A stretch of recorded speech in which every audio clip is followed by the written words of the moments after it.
নমস্কার, সবাইকে জিকু স্টোরিতে স্বাগত জানাই। আজকে আমি বলতে চলেছি অস্তিত্বের আগুন, প্রথম পর্ব। গল্পটি লিখেছেন আমাদের একজন সাবস্ক্রাইবার অর্ক শাসমল।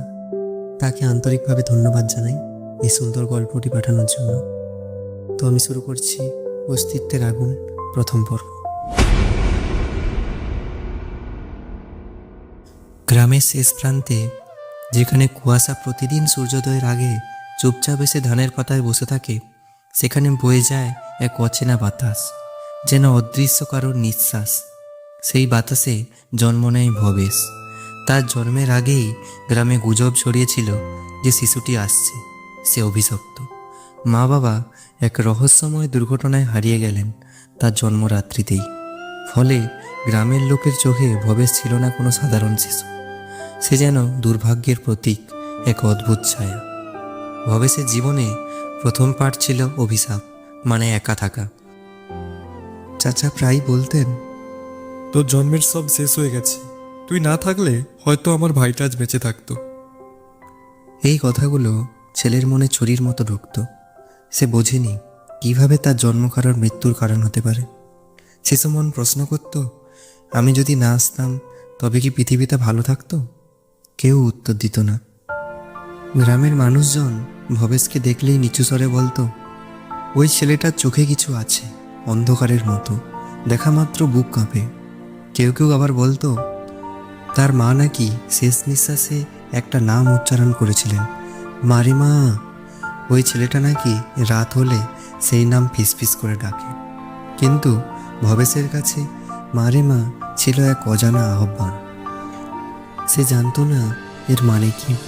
শুধু মনে হতো যখন খুব কষ্ট পায়, যখন গালাগালি শুনে কাঁদতে কাঁদতে ঘুমিয়ে পড়ে, তখন তার বুকের ভেতর থেকে একটা অদ্ভুত আওয়াজ ওঠে, হে মা, মা রে, আমায় শক্তি দে মা, আমায় শক্তি দে। সেই আওয়াজ যেন তাকে শান্ত করে, বুকের ভেতরের আগুনটাকে ঠান্ডা করে দেয়।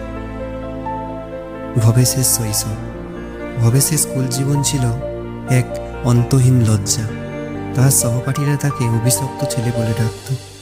যখন সে বই খুলে পড়ত, পাশের বেঞ্চের ছেলেরা ফিসফিস করে হাসত, এই দেখ অভিশপ্ত ভবেশ। একদিন এক শিক্ষক, যিনি গ্রামের সবচেয়ে কঠোর মানুষ, তাকে বললেন, তুই কেন সবসময় একা বসে থাকিস ভবেশ? তুই কারোর সাথে কথা বলিস না কেন? ভবেশ চুপ করে রইল। তার ঠোঁট নড়ল না, চোখ নামিয়ে ফেলল মাটিতে। কিন্তু তার মনের ভেতরে একটা উত্তর বেজে উঠল, কারণ আমি যাকে ছুঁই সে দূরে সরে যায়। ভবেশের পৃথিবী ছোট একটা ভাঙা ঘর, এক মলিন স্কুল, আর এক বিশাল আকাশ, যেখানে সে প্রতিদিন তাকিয়ে ভাবত, ঈশ্বর যদি থাকে তবে তিনি আমাকে কেন এমন করলেন। সে রাতে বালিশে মুখ লুকিয়ে কাঁদত, কিন্তু একসময় কান্না থেমে যেত, আর শুরু হতো তার নিজের সঙ্গে কথা বলা, আমি কাঁদব না, আমি দুর্বল নই, একদিন সবাই দেখবে। রাতের নীরবতায় সে শুনত বাতাসে মিশে থাকা নিজের নিঃশব্দ কণ্ঠস্বর, হে মা, মা রে, আমায় শক্তি দে মা, আমায় শক্তি দে।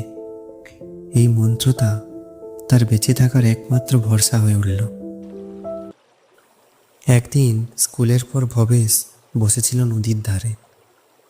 রামু ছিল তার একমাত্র বন্ধু, যে মাঝে মাঝে তার পাশে বসত।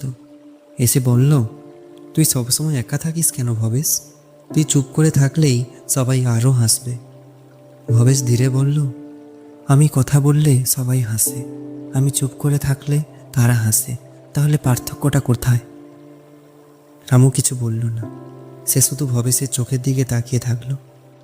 সেই চোখে একটা নীরব ঝড় ঘুরছে। ভবেশের মনে হতে লাগলো সে হয়তো সত্যিই আলাদা, কিন্তু অভিশপ্ত নয়, বরং অন্যরকম। যে ব্যথা সবার থেকে তাকে দূরে সরিয়ে দেয়, সেটাই তার ভেতরে এক অদ্ভুত শক্তি তৈরি করেছে। একদিন সে বুঝল, একাকিত্ব কোনো শাস্তি নয়, একটা অস্ত্র। সেই দিন রাতে আকাশে ঝড় উঠেছিল। চাচা রঘুবীর রাগে চিৎকারে মারল, আর মাসি বলছে, দেখেছ, আবারও ঝড়, নিশ্চয়ই ভবেশ কিছু করেছে। ভবেশ চুপচাপ জানালার পাশে বসে রইল। তার বুকের ভেতর একটা আগুন জ্বলছে। রাগ, অপমান, ভয় সব মিলে এক নীরব প্রতিজ্ঞা। একদিন আমি এমন শক্তিশালী হব, কেউ আমাকে দোষ দিতে পারবে না। আর কাঁপাটুটে আবার শব্দ উঠল, হে মা, মা রে, আমায় শক্তি দে মা, আমায় শক্তি দে। ভবেশ বড় হচ্ছে, কিন্তু তার চারপাশের মানুষের চোখে সে আজও সেই অভিশপ্ত শিশু। বয়স বাড়ছে, কিন্তু সম্মান নয়, শুধু সন্দেহ, উপহাস আর তুচ্ছতা। একদিন সে বুঝল, মানুষ কেবল সে শিশুটিকেই ভালোবাসে যার ভাগ্যে আলো আছে, যার ভাগ্যে অন্ধকার তার নামটাই হয়ে যায় শয়তানের প্রতীক। স্কুলের মাঠে যখন অন্য ছেলেরা হাসে, দৌড়য়, খেলাধুলো করে, ভবেশ শুধু দূর থেকে দেখে। তার মুখে কোনো হাসি নেই, শুধু চোখে এক অদ্ভুত গভীরতা, যেটা শিক্ষকও টের পান।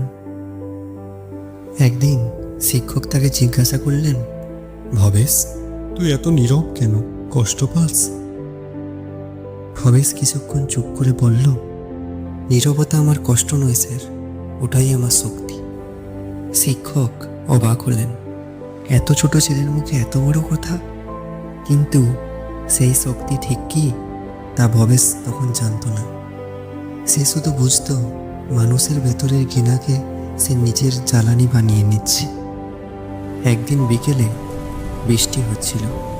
গ্রামের রাস্তাগুলো কাদা আর জলের মিশ্রণে একেবারে থমকে গেছে। চাচা রঘুবীর মদের নেশায় চিৎকার করছে, এই, ঘরে শান্তি নেই ওই ছেলেটার জন্য। ভবেশ ভয়ে নয়, শান্ত মুখে চাচার দিকে তাকিয়ে রইল। তার ভেতরের ভয় যেন বহু আগে মারা গেছে। সে জানে, কেউ যদি তাকে আঘাত করে সে পালাবে না, চুপচাপ সহ্য করবে। কিন্তু সেই সহ্য করার মধ্যে এক অদ্ভুত আগুন জমে উঠেছে।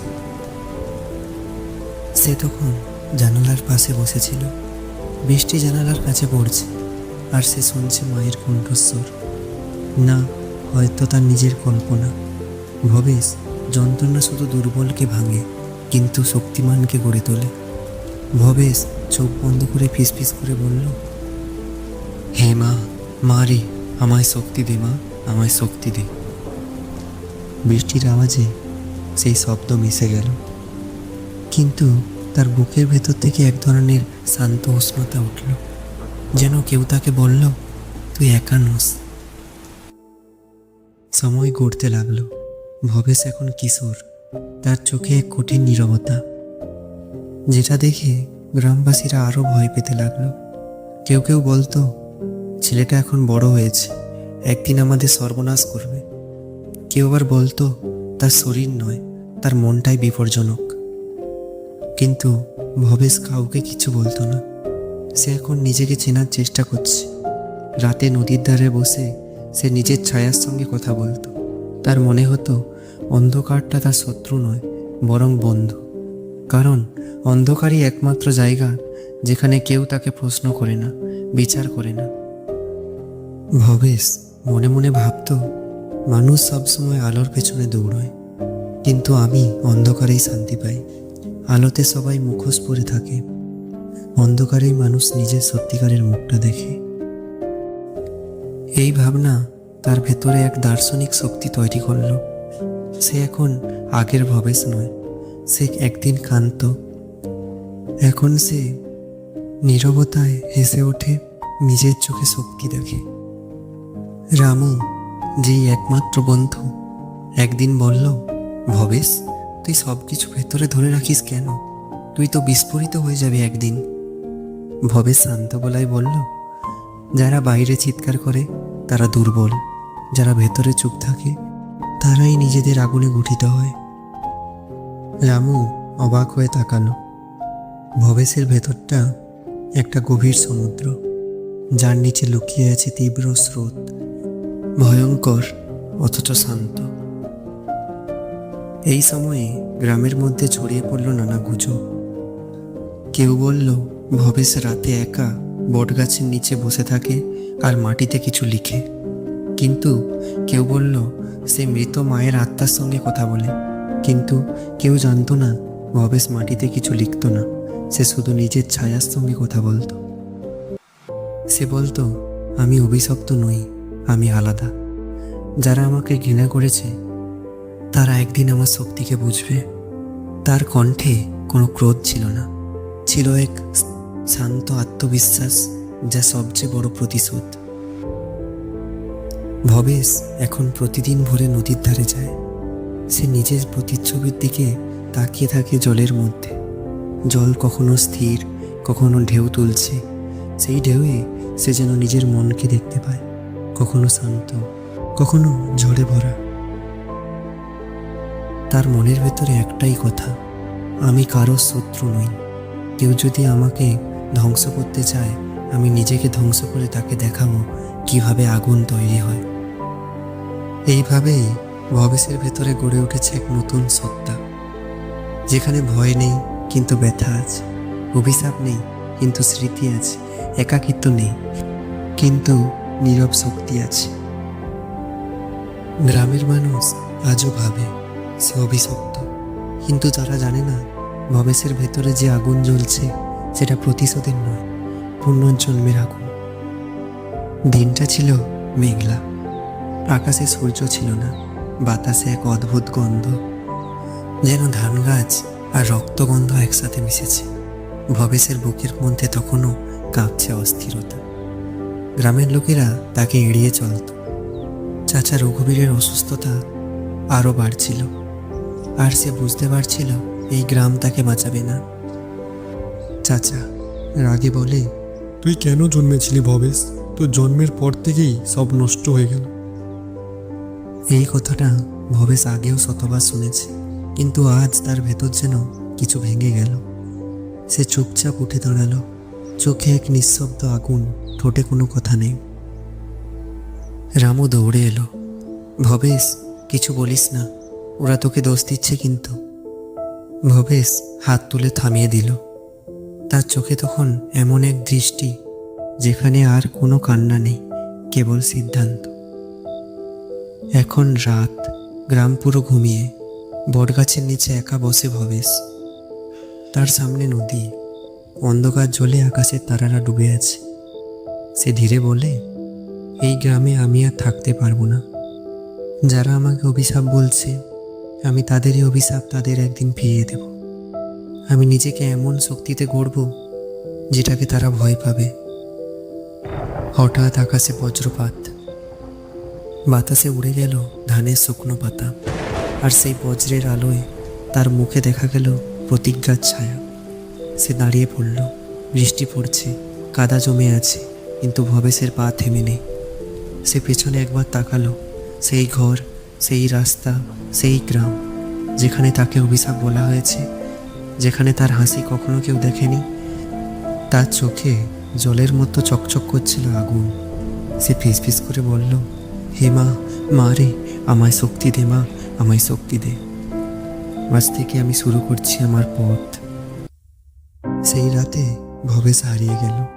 ভোরে লোকেরা খুঁজল, কেউ বলল সে নাকি নদী পেরিয়ে গেছে, কেউ বলল বনে ঢুকে গেছে, আবার কেউ বলল সে পাগল হয়ে আত্মহত্যা করেছে।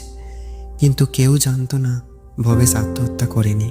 সে জন্ম নিচ্ছে নতুনভাবে, অভিশপ্ত নয়, অগ্নিসন্তান হয়ে। তার চোখে এখন প্রতিশোধের আগুন নয়, এক অদ্ভুত তৃপ্তি।